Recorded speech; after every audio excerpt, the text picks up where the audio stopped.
Assalamualaikum warahmatullahi wabarakatuh. Salam dari Cuma Dasaran. Hari ini kita bakal nge-review sedikit tentang reel yang bukan reel baru juga ya, karena udah lama keluarnya. Ini adalah reel Daiwa MGS LT ukuran 1000 dan Exa. Biasanya kalau Exa itu rasionya agak ini ya, lumayan cepat lah kita bilang. Kalau untuk casting bagus. Nah, untuk Daiwa MGS LT sendiri, ini punya saya ukuran 1000.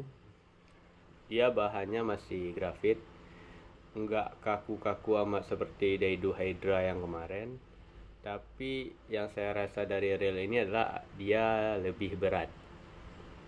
Nah, kemarin pernah saya sandingkan dengan capung 1-3 lip spesial edisi punya saya. Kalau saya pakai Maguro Remora yang ukuran 800 itu terlalu ringan. Ketika hook up dengan ikan ukuran 3, 4, 5 jarian, itu susah kena. Mungkin karena terlalu ringan. Capungnya udah ringan, ditambah sama reel tambah ringan yang ukurannya ringan juga. Jadi agak sedikit ya, terlalu gimana ya kita bilang, ringan lah bahasanya. Tapi selama saya pakai sandingkan dengan Daiwa MGS yang dia ukurannya agak lebih berat sama Hydra ataupun sama dari Remora, ketika saya hentak ataupun strike ikan, dia lebih cepat hook up. Mungkin karena balancingnya ya lebih bagus. Dan kelebihan dari reel ini sebenarnya ada di spoolnya menurut saya. Dia pakai shallow spool. Beda dengan Maguro Remora, dengan Daido Osea, Hydra, dan juga Trident Tech Killer, Savage, dan sebagainya. Ini memiliki shallow spool. Kalau dari Daido mirip spoolnya Caribbean. Caribbean kan dua spoolnya. Yang satu dikasih yang deep, yang dalam, satu lagi dikasih yang shallow. Ini yang Daiwa MGS LT saya masukkan PE 0,8 sekitar 100 meter dari Falcon. Ini pas 100 meter. Dan kelebihannya dari shallow spool dari Daiwa ini, lemparannya lebih jauh. Nah, untuk par-parnya sendiri, mulai dari baut, saya rasa udah tahan karat. Dia hampir sama dengan Sienna dari Shimano. Ini baut-bautnya padahal udah pernah terkena cipratan air laut khususnya.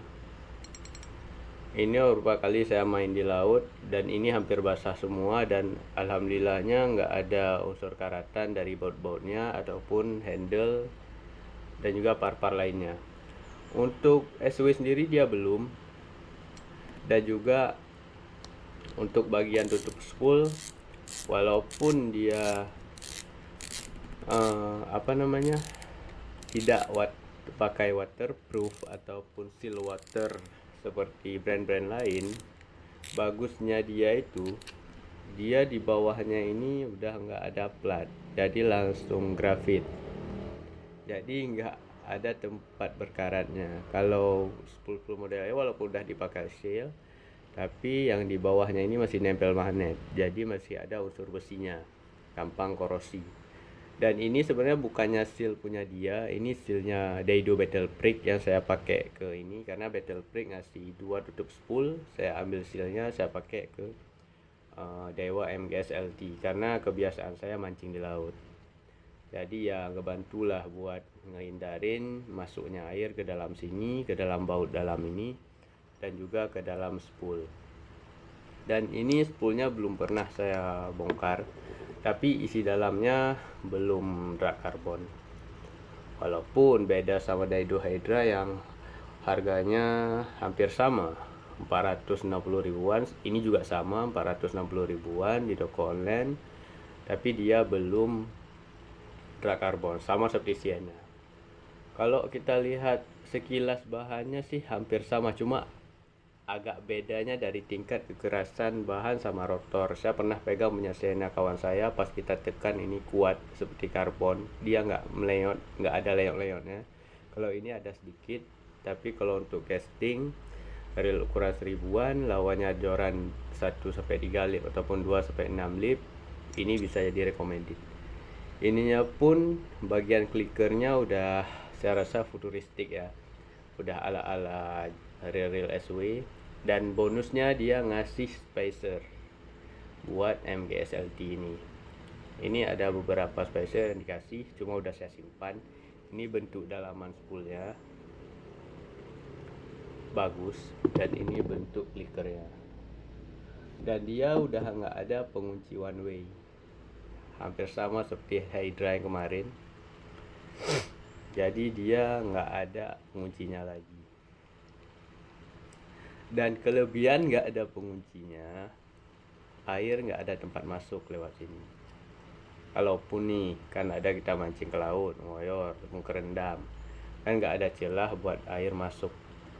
Cuma kalau ramah kerendam udah pasti air masuk lewat sini. Dan saya nggak pernah buka juga Daiwa MGSLT ini, saya bongkar semua enggak, karena saya paling malas, kecuali memang reelnya udah bermasalah, udah agak seret, agak macet-macet, itu baru saya buka.